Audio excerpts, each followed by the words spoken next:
a nossa série O Admirável Mundo da Propriedade Intelectual e da Tecnologia da Informação. E eu estou aqui para mais um episódio no qual eu ainda estou contando a história da proteção. Portanto, esse nosso episódio de hoje se chama A Origem da Proteção 3. Vamos lembrar que no nosso último episódio, na Origem da Proteção 2, eu terminei quando eu contei que surgiram duas grandes convenções internacionais, a Convenção da União de Paris para a Proteção da Propriedade Industrial, em 1883, e a Convenção da União de Berna para a Proteção da Propriedade Literária, Artística e Científica, em 1886. E essas convenções foram resultado do trabalho dos autores e dos inventores, como eu contei nos episódios anteriores, que depois da Revolução Francesa, depois de 1789, eles então passaram a clamar que o direito internacional protegesse os seus direitos de uma forma igual para todos os países do mundo, né, para o palco da humanidade como um todo, na medida em que era bem-vinda a proteção nacional de cada um dos países da comunidade internacional, mas era melhor se houvesse uma proteção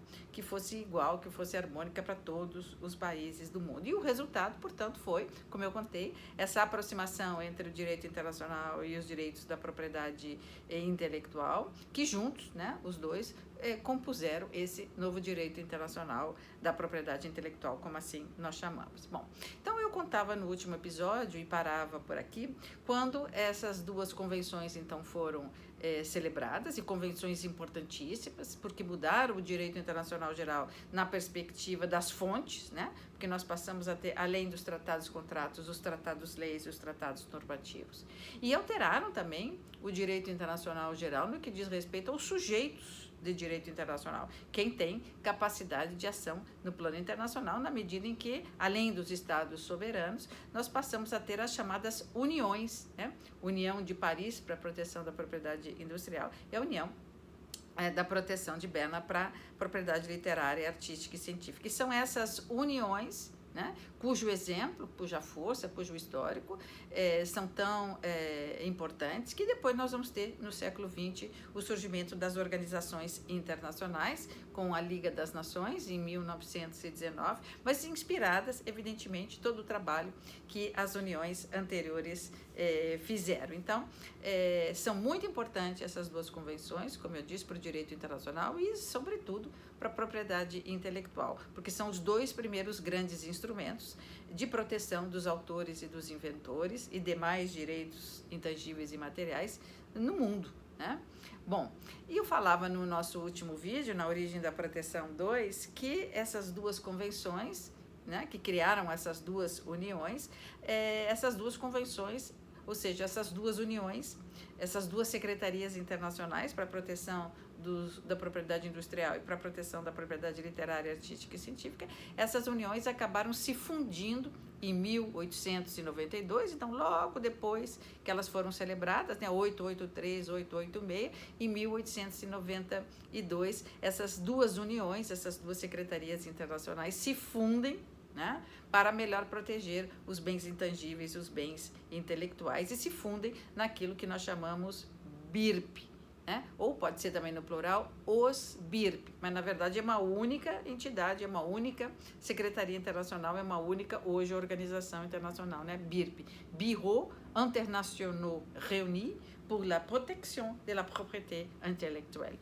Isso quer dizer, Bureau International é a sigla em francês, quer dizer, Secretarias Internacionais Reunidas. Então, as Secretarias Internacionais de Paris e Berna, as duas uniões se reuniram para proteger a propriedade intelectual. Então, é nesse momento da constituição do BIRP ou dos BIRPs que se dá uma mensagem para o mundo de que ficou superado o modelo dicotômico, né, da proteção da propriedade industrial e a proteção da propriedade literária, artística e científica como dois blocos separados. Eles se fundem, né, no BIRP, ou nos BIRPs, e a mensagem que nós temos daí é a superação do modelo dicotômico. Era melhor estarem juntos esses direitos, né, do autor e do inventor, era melhor eles estarem juntos, administrados por uma única secretaria, do que ficarem separados, porque esses direitos, eles têm características próprias, eles têm características especificidades e natureza próprias, então eles precisam estar juntos. Então foi o primeiro, digamos, aceno para o mundo da superação do modelo dicotômico, e olha que eu estou falando ainda no século XIX, 1892. Bom, dali para frente, nós temos presente, nós os estudiosos da propriedade intelectual, em qualquer uma das suas vertentes, do direito autoral ou da propriedade industrial, nós temos aí que esses direitos estão juntos e formam uma disciplina autônoma. Bem, a partir de 1892, então, os BIRPs, ou o BIRP, vai passar a administrar as duas convenções e vai passar a fazer as reformas, as adaptações, as alterações que o tempo, né, ou que a história vai exigindo. São essas duas convenções, Paris e Berna, dinâmicas, não são estáticas, elas evoluem conforme a evolução, né, normal do nosso cotidiano no que diz respeito às ciências e às artes. Bom, entra o século XX. No século XX, nós vamos ter aí o BIRP trabalhando em toda a primeira parte do século XX. É importante lembrar que nós vamos ter a Primeira Guerra Mundial, nós vamos ter a Segunda Guerra Mundial, mas o BIRP não desaparece. O Bureau International Réuni pour la Protection de la Propriété Intellectuelle, ele continua trabalhando, a propriedade intelectual não parou, claro, porque o progresso continuou, a vida continuou, e se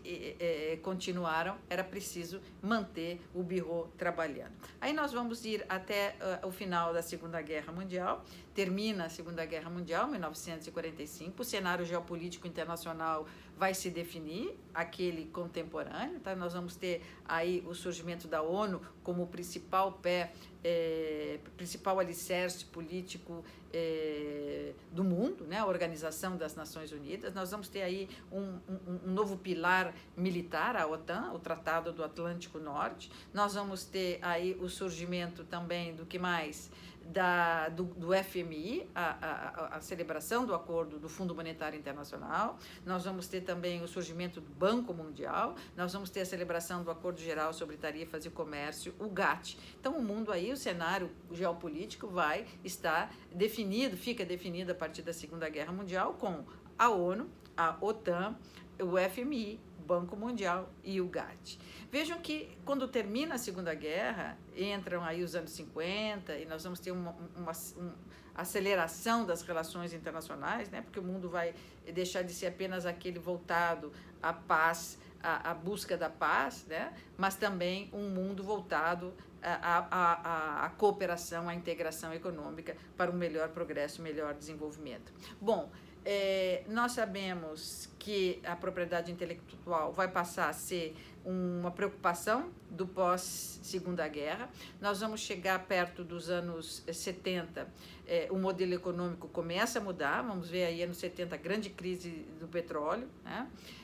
O modelo econômico começa a se dirigir para pesquisa, desenvolvimento, inovação, tecnologia e não mais tanto para a indústria pesada, a indústria de massa. Estados Unidos começam a exigir, Estados Unidos e países importantes da União Europeia, a exigir que dentro do âmbito do GATT, do General Agreement on Trade and Tariffs, ou seja, dentro da parte do mundo que cuidava do comércio internacional, se discutisse propriedade intelectual. Vai começar a rodada de Tóquio, a Tokyo Round nos anos 70, durante a Tokyo Round dos anos 70, que visava, né, a criação de uma organização mundial do comércio, além de se discutir os bens corpóreos, o GATT, que assim já estava lá desde 1947, também os países envolvidos quiseram discutir e insistiram para discutir dentro da rodada do Uruguai, dentro da rodada de Tóquio, da Tokyo Round, propriedade intelectual e serviços. Nessa rodada de Tóquio dos anos 70, os países em desenvolvimento conseguiram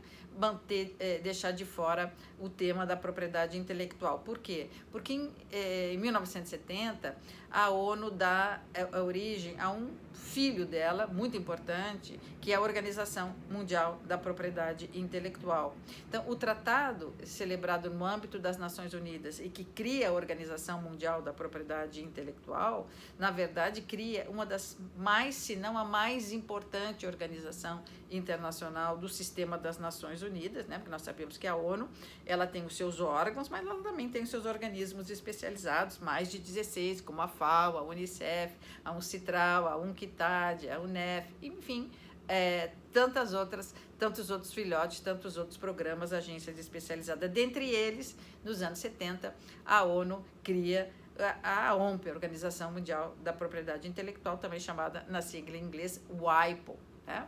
Bem, a OMP, então, criada com sede em Genebra, ela passa a administrar também o BIRP. Não tinha por que o Sistema das Nações Unidas criar a OMP e manter o BIRP separado. Então, o BIRP ou os BIRPs são absorvidos pela OMP, que passa a ter um orçamento para administrar ela, a própria OMP, e também o BIRP. Então, o BIRP não desapareceu, ele passou a ser administrado pela OMP, naquilo que a gente chama um verdadeiro federalismo das organizações internacionais. Então, como a OMP era recente, dos anos 70, os países em desenvolvimento conseguiram manter o tema da propriedade intelectual fora da rodada Tóquio e, portanto, ficou toda a matéria da propriedade intelectual dentro da OMP. Bom, o modelo econômico muda nos anos 70, né? Como eu já falei, o foco passa a ser pesquisa, desenvolvimento, tecnologia, inovação, e era preciso vincular os bens intangíveis, os bens intelectuais, os bens imateriais, porque eles são importantíssimos. Não há progresso, não há inovação, não há tecnologia, se não houver proteção dos direitos intangíveis, dos direitos intelectuais do inventor, do programador, do obtentor, do autor, né? Então, era preciso que os países se ocupassem daquela velha exigência dos autores e dos inventores de proteger os direitos dos inventores, dos autores, obtentores, etc., e dar à proteção uma verdadeira eficácia, ou seja, meios processuais, civis, penais, administrativos de efetiva proteção. Então, nos anos 80 começa a rodada do Uruguai, a Uruguay Round, vamos lembrar, ela vai de 86 a 1994, é a rodada do Uruguai que cria a Organização Mundial do Comércio, e quando começa a rodada do Uruguai, os países desenvolvidos, Estados Unidos e outros, dizem agora o tema da propriedade intelectual não nos escapa mais. Não é possível falar de comércio internacional, apenas de bens corpóreos e de bens serviços, e deixar de fora os bens intangíveis, que são os mais importantes, né? Se não os mais importantes para o desenvolvimento, para o progresso, inclusive para investimentos, e não haverá comércio se um país não proteger adequadamente os direitos de propriedade intelectual. Então, os países em desenvolvimento acabam vencidos e o tema da propriedade intelectual entra para dentro da rodada do Uruguai, que depois vai, em 1994, culminar com um grande acordo internacional de constituição dessa organização, que tem dois grandes compartimentos. Eu costumo dizer, é uma casa enorme com dois grandes compartimentos, né? O compartimento GATS, o comércio de bens corpóreos, o compartimento, né? O setor GATS, comércio de serviços, e o setor propriedade intelectual, TRIPS, propriedade intelectual. E assim estava agora a propriedade intelectual também no âmbito do comércio internacional, dentro de uma organização internacional que passou a existir, a Organização Mundial do Comércio. Propriedade intelectual ficou ali. Mas não só ali, porque o fato de TRIPS fazer parte, ou seja, propriedade intelectual fazer parte da OMC, não significa que a OMP tenha desaparecido. Pelo contrário, o TRIPS vem manter uma relação muito estreita com a OMP, que vai continuar cuidando da harmonização legislativa em matéria de propriedade intelectual, e a OMC vai cuidar da propriedade intelectual relacionada a comércio. Então, aqui nós passamos a ter dois irmãos, né? OMC, né, com TRIPS, e o WIPO, ou seja, OMP, trabalhando conjuntamente. A OMC, portanto, TRIPS, ele não cancela o passado, de BIRP, Convenção da União de Paris, Berne e outras convenções, ele não cancela, pelo contrário, ele reforça. E ele vem, TRIPS, dotar o sistema internacional de proteção de garras e dentes por meio do seu sistema de solução de controvérsias. A partir de então, a partir da OMC, a propriedade intelectual toma um outro rumo, né? Ou seja, o sistema de proteção que já existia e havia sido fortalecido com A OMP, agora ele é turbinado com a OMC TRIPS. E a partir da celebração do acordo da OMC, ou seja, de dezembro de 94, ficaram inseparáveis os estudos da propriedade intelectual fora do sistema internacional do comércio. Portanto, eu vou parar por aqui hoje, no momento no qual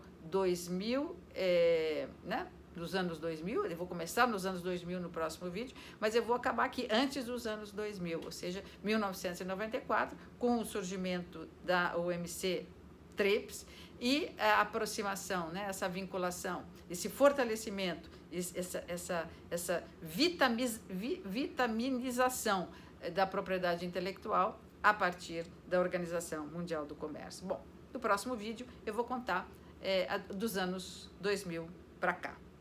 Portanto, até aqui nós vimos da Revolução Francesa até o fim da rodada do Uruguai da OMC, com o surgimento de TRIPS, e vimos como estão entrelaçados, economia, comércio, desenvolvimento e bens intangíveis, propriedade intelectual. Mas ainda tem muita coisa pela frente. Fique comigo.